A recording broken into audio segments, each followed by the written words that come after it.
오늘 말씀의 제목, 우리가 어찌할꼬 라는 제목으로 2023년 5월 21일 주일 대예배 말씀을 전하도록 하겠습니다.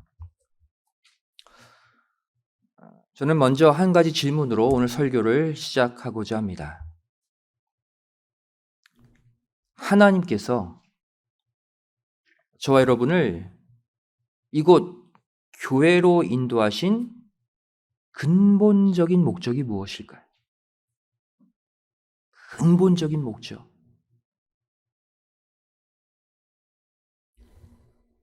죄송하지만 그 목적은 내 가정과 직장이 복받고 내 자녀가 잘 되고 이 땅에서의 내 삶이 행복해지기 위함이 아닙니다.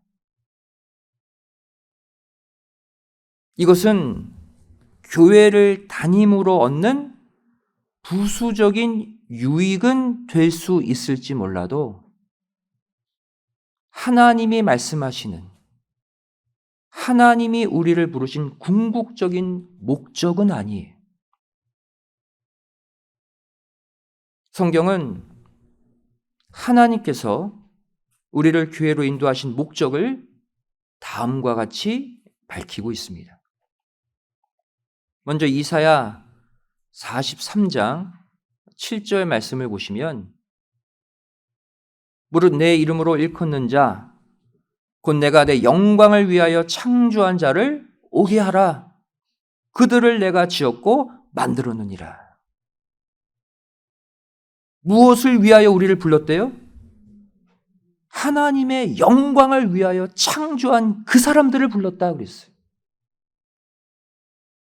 또 이사야 43장 21절 말씀 보시면 이 백성은 내가 나를 위하여 지었나니 나의 찬송을 부르게 하려 함이니라. 하나님의 영광을 드러내게 하기 위해 우리를 불렀다는 거예요. 하나님을 위해서 살라고 우리를 지으셨다는 거예요. 성경을 보시면 그 어디에도 하나님을 믿는 우리 자신을 위해, 우리 가정을 위해, 우리 자녀와 우리 직장을 위해라는 말이 없습니다.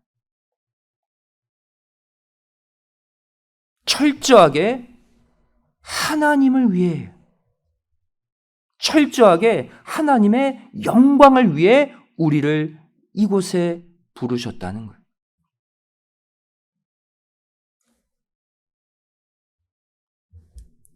또한 성경은 하나님이 이 땅에 수많은 교회들을 세우신 목적을 다음과 같이 밝히고 있습니다.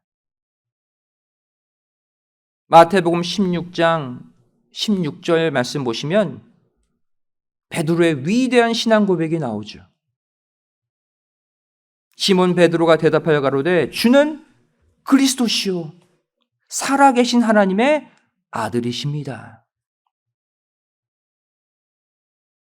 이 베드로의 고백에 대한 예수님의 응답을 보면 여기에 교회의 개념이 시작되고 있어요. 마태복음 16장 18절 말씀이죠. 또 내가 네게 이르노니 너는 베드로라. 내가 이 반석 위에 내 교회를 세우리니 음부의 권세가 이기지 못하리라. 바로 이 장면 가운데 교회의 개념이 처음 생겨나요. 베드로라는 이름의 뜻 자체가 반석이죠. 이 말씀은 예수님이 베드로라는 사람 자체를 터 삼아서 교회를 세우시겠다는 말이 아니라 베드로가 내뱉은 주는 그리스도시요 살아계신 하나님의 아들입니다 라는 그 신앙 고백을 반석 삼아서 그 위에 교회를 세우시겠다는 말씀이에요. 교회의 존재 목적, 교회가 유지되는 이유가 바로 뭐다? 베드로의 그 신앙 고백 자체라는 거예요. 즉 오늘날 교회의 사명은 이 세상을 향해 예수님은 우리의 구원자다, 우리의 그리스도 메시아다, 그분은 하나님의 살아계신 아들이다, 이 진리를 선포하는 것이 교회의 사명이라는 거예요. 음부의 권세는 이렇게 그리스도를 선포하는 교회를 이기지 못한다는 거예요. 반면 예수 그리스도를 선포하지 않는 교회는 음부의 권세 아래 눌려버리고 만다는 것이죠. 하지만 오늘날 교회들은 어떻습니까? 세상을 바꾸고 세상을 변화시켜야 될 교회들이 점점 그 힘을 잃어가고 있습니다.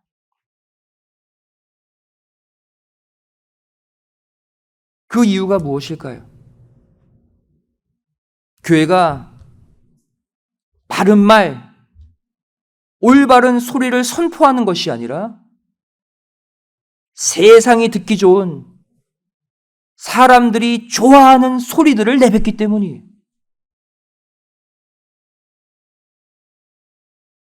또한 교회 안에서의 삶과 세상에서의 삶이 구별되지 못하기 때문이에요. 교회가 세속화되고 세상화되어 가고 있다는 거예요.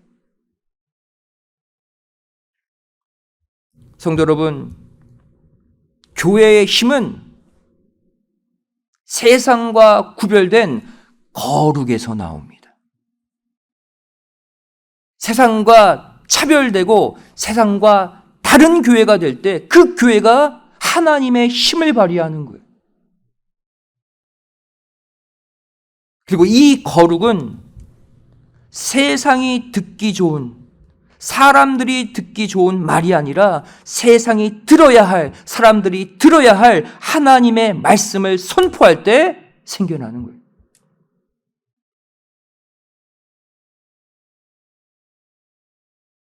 여러분, 성경이 무엇입니까? 하나님의 말씀. 다른 말로 표현하면 성경은 하나님의 마음이자 하나님의 뜻 아닙니까? 여러분, 성경을 창세기부터 마지막 계시록까지 쭉 읽어보세요.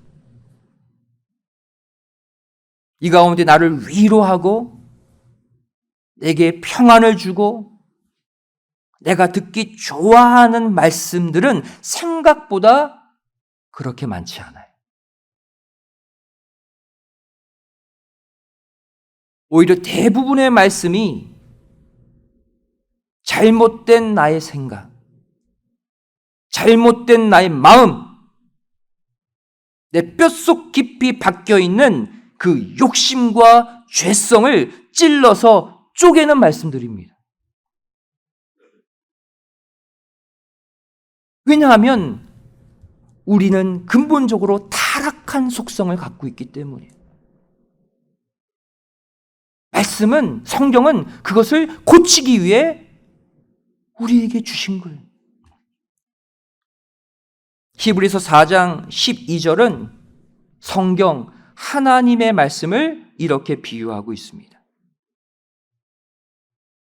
하나님의 말씀은 살았고 운동력이 있어 좌우에 날선 어떤 검보다도 예리하여 혼과 영과 및 관절과 골수를 찔러 쪼개기까지 하며 또 마음의 생각과 뜻을 감찰하나니. 이것이 말씀이래요. 왜 성경은 하나님의 말씀을, 우리의 영혼 육을 하나하나 찌르고 쪼개는 날카로운 칼로 비유했을까요? 여러분, 칼로 몸을 찌르면 아픕니까? 안 아픕니까? 아프지 않아요. 이 가운데 혹시 가슴과 배를 가르는 대수술을 경험하신 분이 계십니까? 수술 직후에 몸이 어떻습니까? 특히 마취가 깨면 상당히 아프죠. 몸에 칼을 댄 후는 당연히 엄청난 통증이 뒤따라옵니다.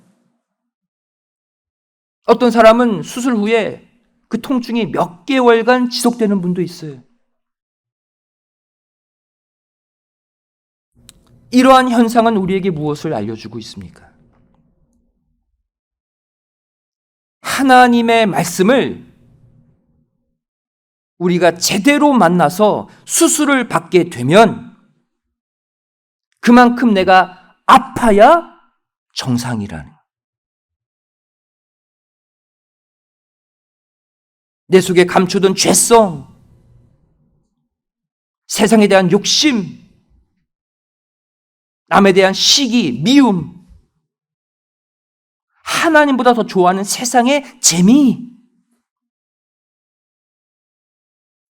이 모든 것들을 말씀의 칼이 다 찔러서 파괴시키는데 어떻게 안 아플 수 있겠습니까? 말씀의 칼을 대지 않으면 하나도 안 아파요.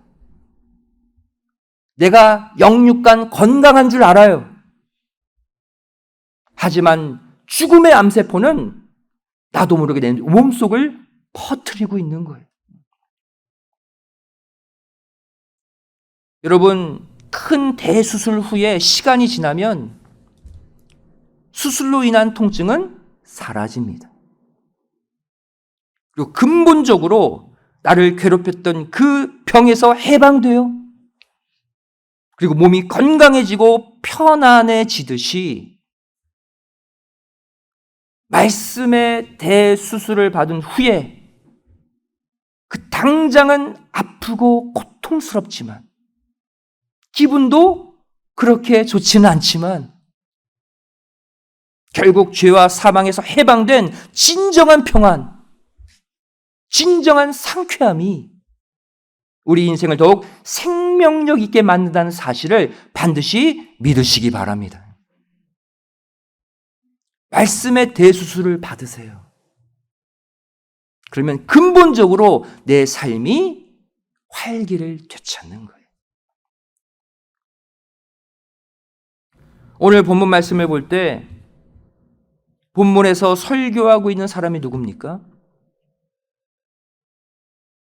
과거 주님을 그리스도 하나님의 아들로 고백했음에도 불구하고 로마 군병들에게 붙잡힌 예수님을 버리고 도망간 그 베드로. 하지만 주님이 주신 말씀의 칼로 거대한 대수술을 받은 후 통곡하고 회개해서 성령을 받은 그 베드로입니다.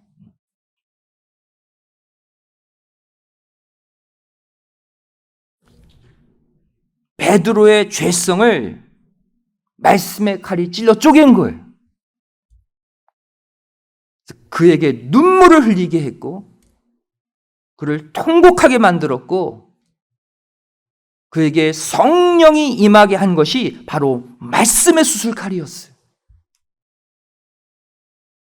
그 베드로의 죄성을 찔러 쪼갰던 말씀이 이제 베드로의 입술을 통해 선포되었을 때 어떤 역사가 일어났습니까? 다른 사람들에게 똑같은 수술칼이 되었다는 것을 알 수가 있어요.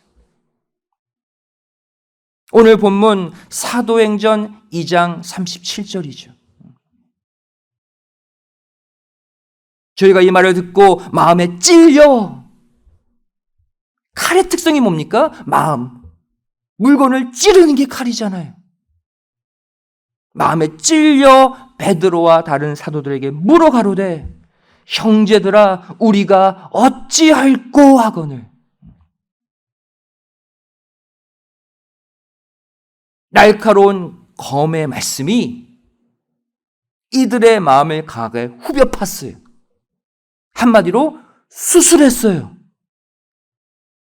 그 결과 어찌할꼬의 고백이 터져 나온 것을 볼 수가 있습니다. 그리고 이날 하루 동안 3,000명의 영혼들이 하나님께 돌아왔다고 본문 41절은 말씀하고 있어요. 이 당시 3,000명이 수술에 성공한 거예요.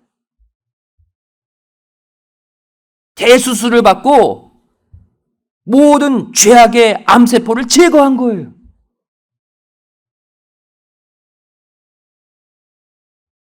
저는 현재 우리 교회 성도 수가 적다고 걱정하지 않습니다. 우리 교회가 살아계신 하나님의 뜻, 말씀의 정신만을 올바로 끝까지 따라서 갈 때 하나님이 작정하신 그 시간에 이곳을 당신의 영혼들로 가득 채워주실 것을 저는 믿어요.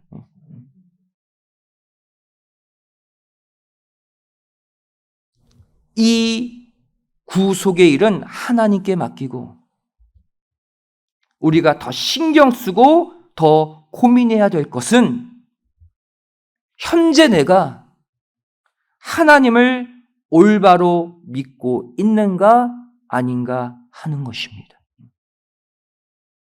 이것이 내 삶의 가장 중요한 고민거리, 가장 중요한 문제가 되어야 돼요.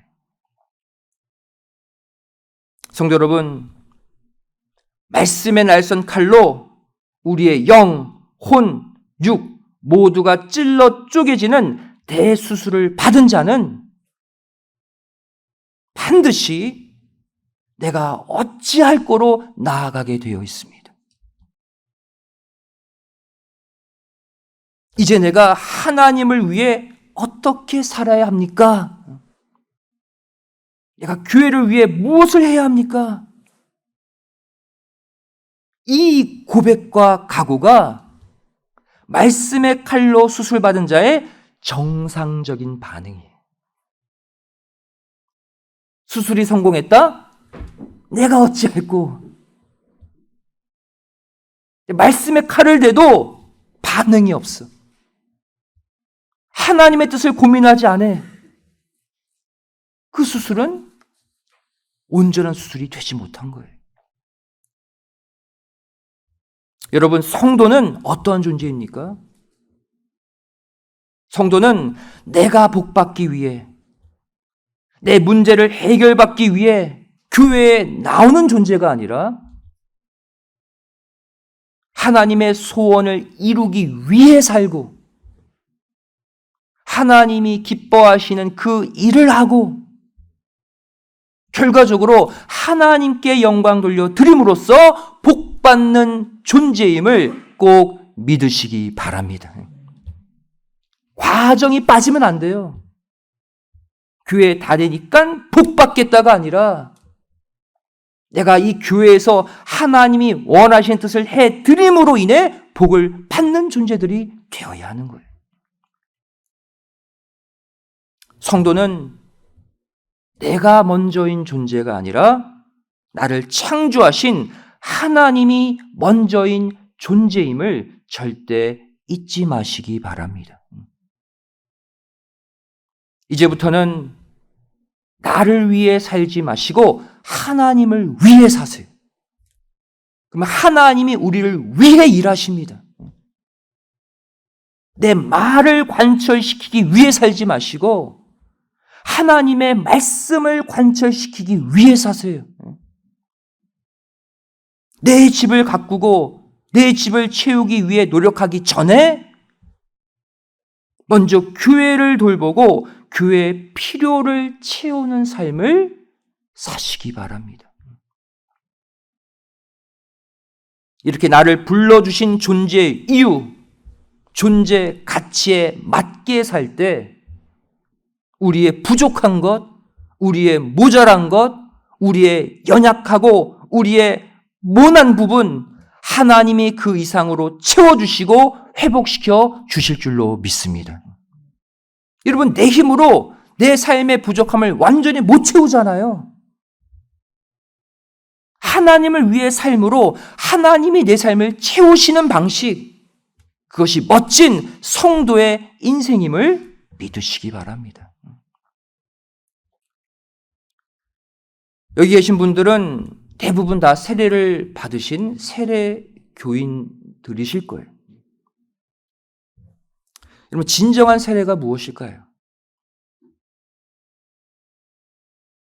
성경은 그리스도 예수와 연합하는 것이 참 세례라고 말씀하고 있어요. 갈라디아서 3장 27절의 말씀이죠. 누구든지 그리스도와 합하여 세례를 받은 자는 그리스도로 옷 입었느니라.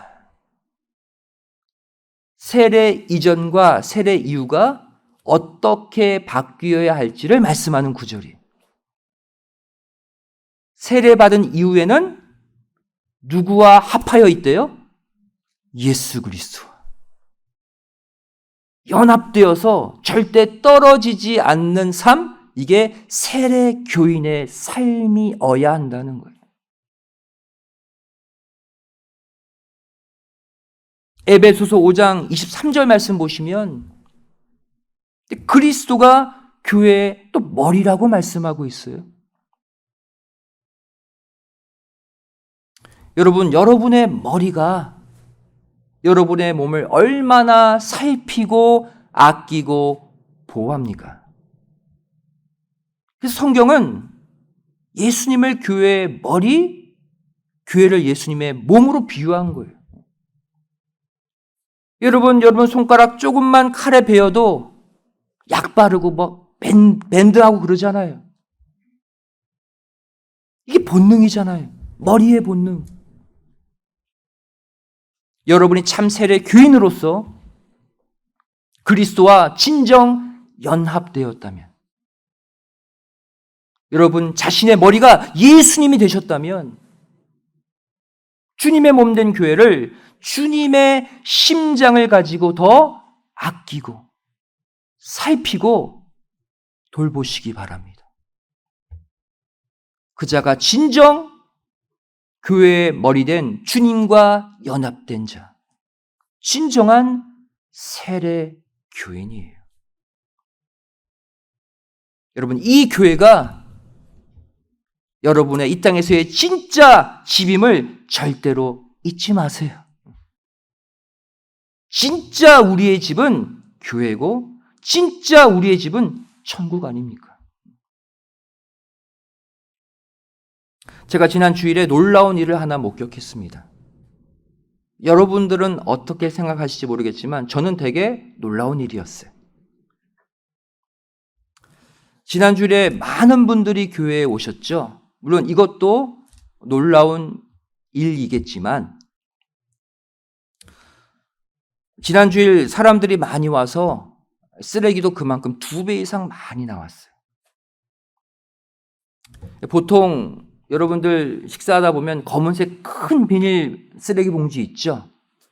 보통은 주일에 큰 검은 쓰레기 봉지 하나가 채워집니다. 근데 지난 주일은 또 어머니의 날이기도 하고 큰 검은 쓰레기 봉투가 2개가 꽉 찼어요. 제가 하나를 버리고 이렇게 파킹랏을 돌아오는데 다른 검은 큰 쓰레기 봉투, 이것을 누가 짊어지고 파킹랏으로 성큼성큼 걸어오시는 거예요. 누굴까 자세히 보는데 좀 어색해요. 익숙한 분이 아니에요. 알고 보니까 우리 키아누, 카일러의 아버님 되시는 우리 크랙 야마시로, 그 성도님이 이 거대한 검은색 쓰레기 봉투를 딱 가지고 성큼성큼 오는 거예요. 이분은 우리 교회 이제 막 2번 방문하신 분입니다. 제가 이 모습을 보면서 처음 드는 생각은, 아니 어떻게 이분이 이제 교회에 오신 게 아직 어색하실 텐데 이 큰 쓰레기를 짊어지고 내려오셨을까? 라는 부분이었고, 또 제가 그 다음 드는 생각은, 아니지. 이분이 은혜를 받으셨구나. 이 집이 남의 집이 아니라, 내가 방문한 한 건물이 아니라 내 아버지 집, 하나님의 집이라고 생각했기에 어색함 없이 가지고 내려오셨구나. 그 생각이 드는 거예요.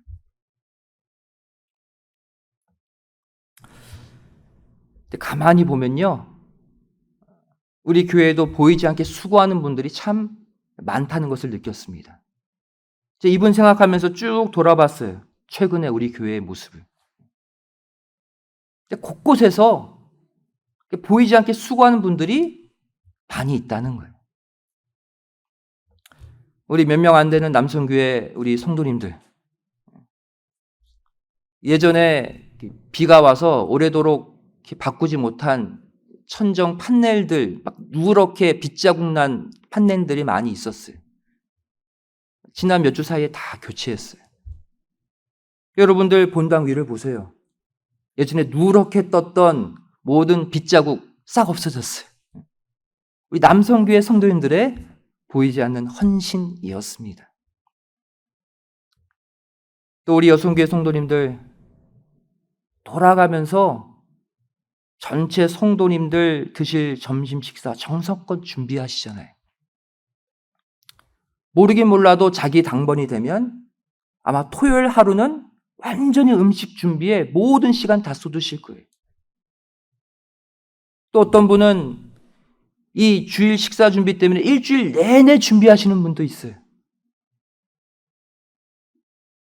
또 말없이 한인타운에서 차 없는 분들 픽업해 오시고, 또 행사 때마다, 또 야드세일 할 때마다 음식, 일회용 그릇, 또 스포츠용품, 도네이션 꾸준히 하시는 집사님 계십니다. 또 교회 절기만 되면 아침 일찍 꽃시장 들러서 예쁜 꽃 사다가 본당과 주변 가꾸시는, 꾸미시는 우리 집사님도 계세요. 또 우리 믿음의 자녀들 어떻습니까?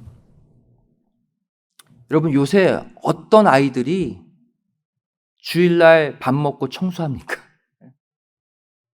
근데 우리 믿음의 자녀들 점심 식사 끝나면 누가 말 안 해도 베큐um 들고 마대 들고 우리 식사 장소 청소하는 모습 보세요. 말씀의 칼로 수술받고 말씀의 칼로 찔러 쪼갰을 당해 은혜를 받는 누구나 내가 이제 어떻게 하면 하나님을 위해 살까? 어떻게 하면 교회를 위해 내가 뭔가를 할 수 있을까? 이런 마음이 들어서 자발적으로 움직이시는 모습들 아닙니까? 오늘 하나님이 허락하신 이 말씀이 저와 여러분의 영과 마음과 몸 안에 박혀있는 죄성, 욕심, 무감각한 삶을 다 찔러 쪼개는 날선검이 되어서 우리 모두 안에 내가 이제부터 어찌할꼬 터져 나오는 모두가 되시기를 간절히 소원합니다. 우리의 남은 생에 이제 그동안 내가 받은 은혜를 갚기 위해 어떻게 살까? 내가 무엇으로 아버지 하나님의 은혜에 보답할까? 이러한 감사, 감격 가운데 사시는 가운데 하나님이 여러분의 삶을 직접 책임져 주시는 축복된 인생들 되시기를 주님의 이름으로 간절히 축원드리겠습니다. 기도하시겠습니다. 사랑하신 아버지 하나님, 저희들 5월 가정의 달을 맞아 이 거룩한 주일 예배 하나님의 날선 검의 말씀으로 수술받게 하여 주심에 감사드립니다. 지난 한 주 동안 어두운 생각에 잠겨 상처받은 마음 때문에 아파했다면 이 시간 말씀의 검으로 다 찔러 쪼개주시고 치료해 주시고 회복시켜 주시어서 우리의 삶이 말씀을 위한 삶, 하나님의 영광과 기쁨을 위해 살아가는 삶이 되게 하여 주시옵소서. 우리는 아무리 노력해도 내 가정, 내 직장, 내 자녀를 올바로 케어할 수 없습니다. 아버지 하나님의 뜻을 위해 살겠사오니 아버지 하나님이 내 가정, 내 직장, 내 자녀, 내 건강을 회복시켜 주시고 치료해 주시고 높이 올려 주시옵소서. 감사드리오며 사랑 많으신 예수님의 이름으로 간절히 기도드리옵나이다. 아멘. 하나님께 영광 드리겠습니다.